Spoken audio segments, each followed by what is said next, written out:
Hi everyone, I'm Niba, and these are my notes on virtual classroom visits made possible by Skype A Scientist. When I was little, I believed in magic. I realized as I got older that science is basically magic. You get to explore new things, create new things, and understand just how the world works.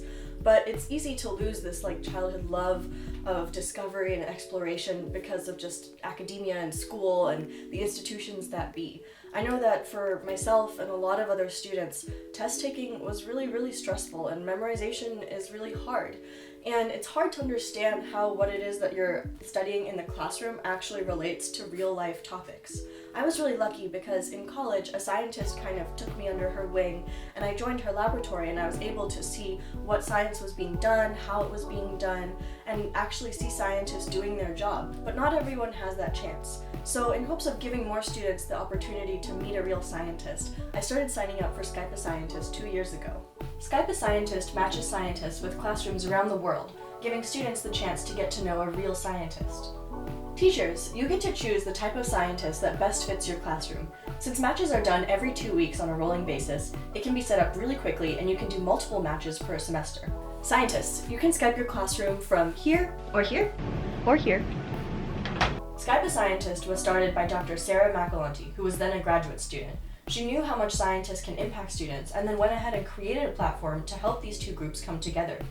A few months ago, Sarah came to Duke University and I got a chance to meet her in person. I am so excited to finally get a chance to see her speak. She is one of my absolute role models of a science communicator. Getting things out to an audience that might not normally have access to science and just making science accessible for all. Anything you see in this talk, you can take pictures of slides. We have a lot of room to improve on ableism or something else. There's words that have been used that now we're trying to phase out like crazy, like my schedule's so crazy. Maybe say it's so hectic. We want to try to be kind and inclusive. I don't want one-way deliveries of information. I want engagement. Afterwards, Sarah and I talked in the coolest location, the Squidmobile itself. Too cool. This is a literal dream come true. We've had about 6,000 scientists sign up so far. In the time since Sarah came, those numbers have increased, and this is the year-end report. And the idea is that we want to get more people talking to scientists. There's a lot of people who just don't really know what scientists do and what our lives really look like and what a real lab looks like. I think a lot of people think that scientists are what you see in movies, and it's really quite different in real life. We want to make sure people are talking with scientists and not just getting lectured at by scientists. So that's basically what we do.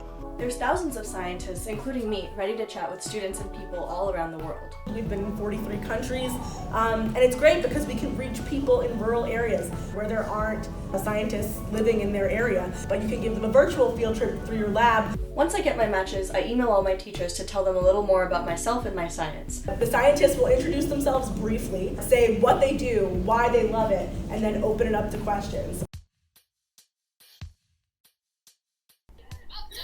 Hi!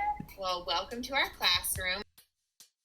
Since I work on plants, students can ask me about food and GMOs and gene editing and climate change and flowers. My first question is, why did you choose plants for your research? The plants right now, outside, how are they adapting to the climate change? How long do you think we have until climate change kills us all? I have a question. So we wanted to ask you, where does the bachelor thing? But I'm also happy to talk about things outside of science as well. For example, my experiences as a woman of color, how I figured out what I wanted to do, where I looked to get internships, and how I survived difficult classes. I have a question.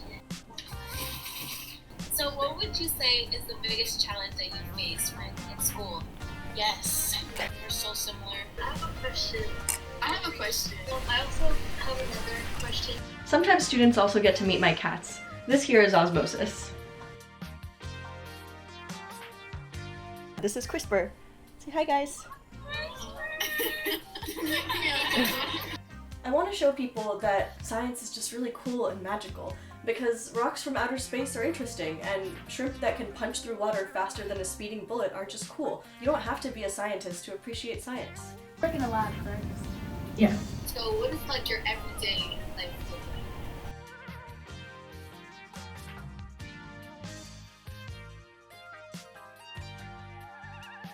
Thank you. Thank you so much to all the teachers and students I've already talked to. You guys have been absolutely awesome, and it's been really fun being able to answer all your questions. This one student even did a little drawing of me. Thank you so much for this. It was really sweet. So if you'd like to request me to virtually visit your classroom, head on over to Skype A Scientist, where there's thousands of scientists like me who work in all kinds of fields and all kinds of areas to come virtually visit your classroom. Oh, and one important thing. Skype A Scientist is entirely run by donations, so if you'd like to support this program, head on over to the links in the description and you can make a tax-deductible donation to Skype A Scientist. So head on over to Skype A Scientist and you can sign up. Until then, I'm Niba, and I'll see you guys on the next page.